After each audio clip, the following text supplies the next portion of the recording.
Hi there and welcome to my 12 month of ownership of my MG4 SE Standard Range. In this video I shall look at the pros and cons of my ownership in that 12 months and also touch on some other aspects like dealership experience, repairs and servicing, public charging and anything else which I feel is useful for you to know. So let's get on with it.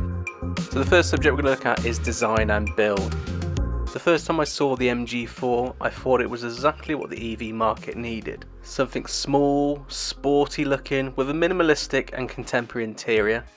A progression forward but without being too radical. This is subjective of course, but I love the way this car looks. But what's it like 12 months later? Well, the exterior, like the side fascias, the front grille, the headlamps, the wiper arms, side mirrors and shiny surfaces remain looking showroom fresh. The wheel trims are hard wearing and the suspension springs included in the front look good as new. These Continental EV tyres are also holding up really well 12 months in, and they are keeping good shape, especially the rear ones which deliver all the power. Under the car is looking solid with extra focus on the rear motor protective under tray, which was replaced a couple of months ago under warranty. I documented this defect in my 6 months of ownership review, and as you can see here in the video, I've identified the area which was replaced under warranty, which was a warped rear motor under tray protector. This was on back order with MG being a new vehicle, and that has now been replaced by my local MG dealership. So moving into the boot of the car, you can see here that everything is still put together really well. Parcel shelf is still supported by its strings, and we've had no issues with any brackets becoming detached. So let's move on to the interior of the car and let's have a look at the front. So all the surfaces are handling everyday use really well. The shiny surfaces, they are fingerprint magnets, but they are absolutely fine.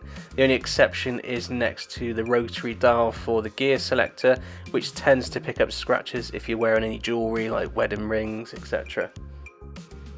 Now this car's only a year old and I don't expect it to have any dysfunctional buttons or faulty levers, but everything is absolutely fine, everything works.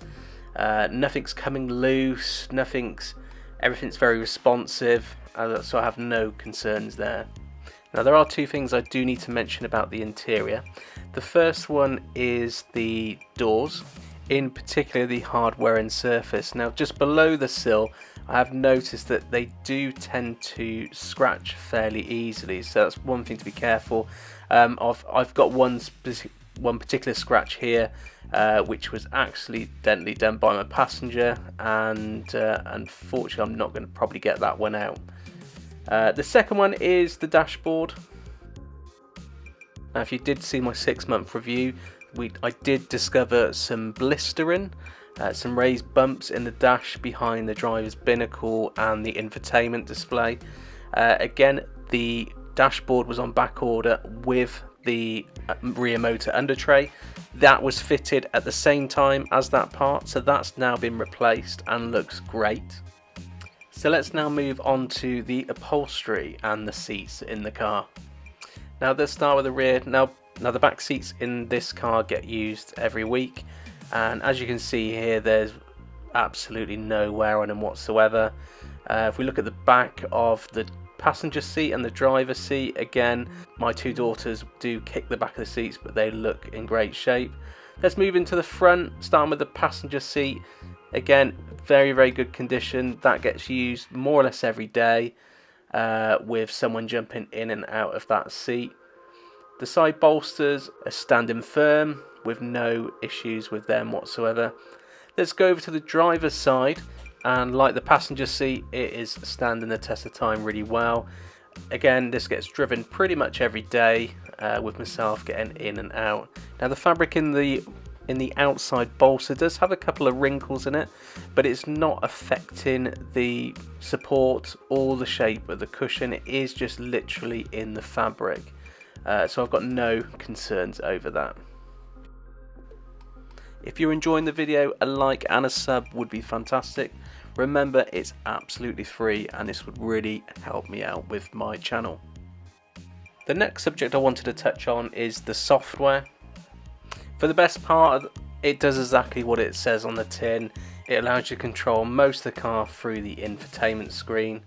Now you do have buttons also on the front to control your quick actions like volume, quick clear in the windscreen, returning to the home screen, and obviously your hazards. In my experience personally, I don't have any issues with the use of the software, so you do get the odd glitches.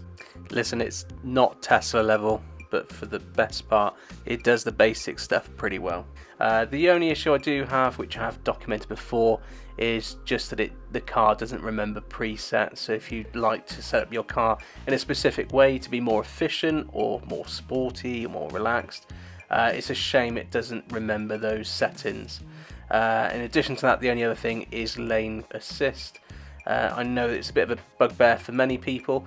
It doesn't seem to be much of an issue for me. So let's quickly have a look at connectivity. Now I can only comment on my own personal experience.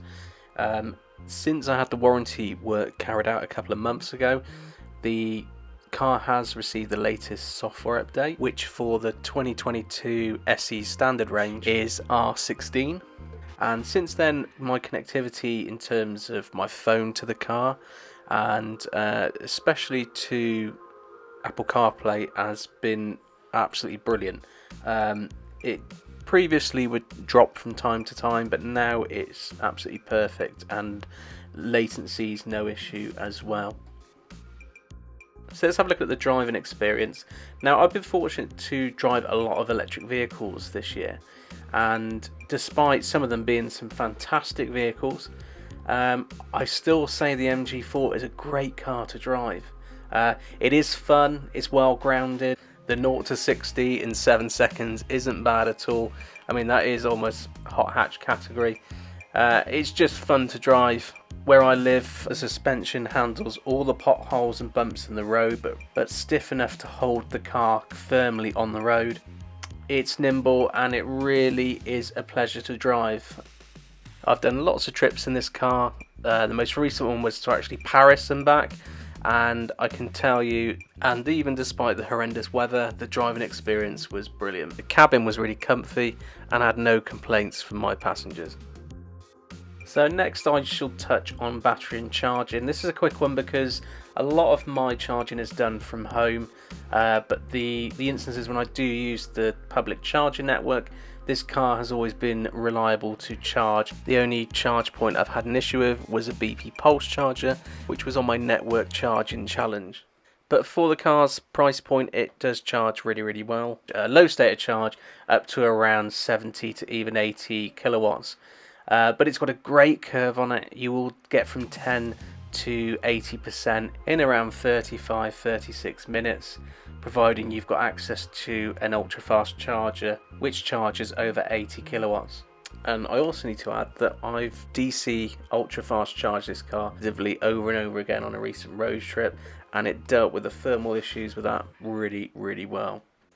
But I think the selling point on this car is the battery chemistry, the LFP chemistry.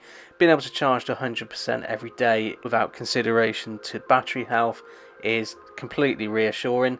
And with in mind that I'm going to keep this car in the family for a long period of time, it just gives me that peace of mind that this battery will stand the test of time. So the next thing I wanted to touch on, which I think is a real selling point of this vehicle, is the vehicle to load. Now I know this is a feature which comes with a lot of vehicles now. Some you have to pay additional costs for this, but it does come as standard with all of the MG4s. Now I've used the vehicle to load quite a few times now. For days out, trips, I've been camping with it, recently to Santa Pod Raceway, and it powered our tent for the whole weekend, including the grill, charging devices, lights, that kind of thing. And it's definitely an underrated tool which gets overlooked. So my MG is now more or less a year old. It's just shy of that now. I booked it in for a service a few weeks ago. It's now had its service and green checks for everything, but I just wanted to share with you the documentation you get back for that service, what I was billed for, and the kind of things which they are checking for. So for the first service, we're checking things like battery and drivetrain fluids, the high voltage lines and low voltage lines as well, 12 volt batteries, anything around the car which is a safety aspect. It's not until you get to the second year service that you start to replace items like pollen filters, brake fluids, etc. Now, in terms of some of the green checks on this form, this is clearly a standardized form to cover multiple drivetrains, as there's some checks which don't apply to EVs. But nevertheless, the service I received from MG was fantastic. They were very punctual, there was tons of communication between them and me, and were always happy to answer any questions I had. And I also do want to be clear that my local MG dealership have no idea I have a YouTube channel or any idea who I am. They've done the service for me, they've also done the repairs for the warranty work, and I'm very, very happy with the service I've received from them. And finally, I wanted to touch on value for money. There's now a variety of MG4s you can buy from the menu. You've got the MG4 SE Standard Range, which I have. You've got the long range version, and then you have the Trophy long range, the extended range, and also the X-Power MG4 as well. Now again, this is subjective. The value in this model is with the SE Standard Range with the LFP battery, and of course the lowest price point. I think as soon as you start entertaining the Trophy model or the extended range version of that, you're in a price bracket where you have a lot more choice across the market, with the exception of probably the X-Power. Now, if you've seen my recent motorway range test, the SE Standard Range, which was my car, and compare it with the long range Trophy, what you find with the data is the SE Standard Range at 100% state of charge, and the long range or Trophy at 80%, which is kind of looking at your daily use of the vehicle. The distance each car will travel and the energy it uses are almost identical, but that is just my personal opinion. So how do I sum up the last 12 months? Since taking ownership of my MG4 SE Standard Range, this car has genuinely been fantastic. It's been relatively efficient, it's effortlessly got me and my family from A to B with comfort and 100% reliability. It's great to drive, it's done everything I've asked of it. It will do the short and the super long journeys with ease, and it's safe. It's actually been more reliable than my Tesla Model 3, would you believe that? Now, taking delivery of a new car and it arrives with defective parts is never great. It's not the first time this has happened. It also happened on my Tesla Model 3 as well. Perhaps this is the future. Either way, like in both instances, after sales took care of both situations and dealt with them really well, and the process as well as I could ask of them. Is this car as good as the competition? Well, at this price point, I'd say yes, for this particular spec anyway. Like I mentioned before, as soon as you do go up a few specs, you enter a different category where there seems to be a lot more on offer across the market. So I really would recommend this particular spec. Is there anything I'd like to change about it? Only 3 things I touched on earlier. A rear interior light, wireless CarPlay, Android Auto would be fantastic, and a more mature software experience. But I'm sure this will come in time, and I hope to see at some point over the air updates. I wish there was more negative things I could throw at it or suggest, and of course I'm going by my own experience with this vehicle. Everyone else's may be different, but I'd love to hear your experience if you're an owner of an MG4 or any other MG product or any other product similar to this on the market. I'd love to hear what you have to say and what you think about it. Anyway, I really hope you enjoyed the video. I hope it was useful to you, and like I asked earlier, if you're not a sub to the channel, a sub would be amazing. It's great to try and feed this kind of feedback through to as many people as possible, and of course it really helps with my channel. Anyway, that's it for this one. I'll see you in the next one. Take care.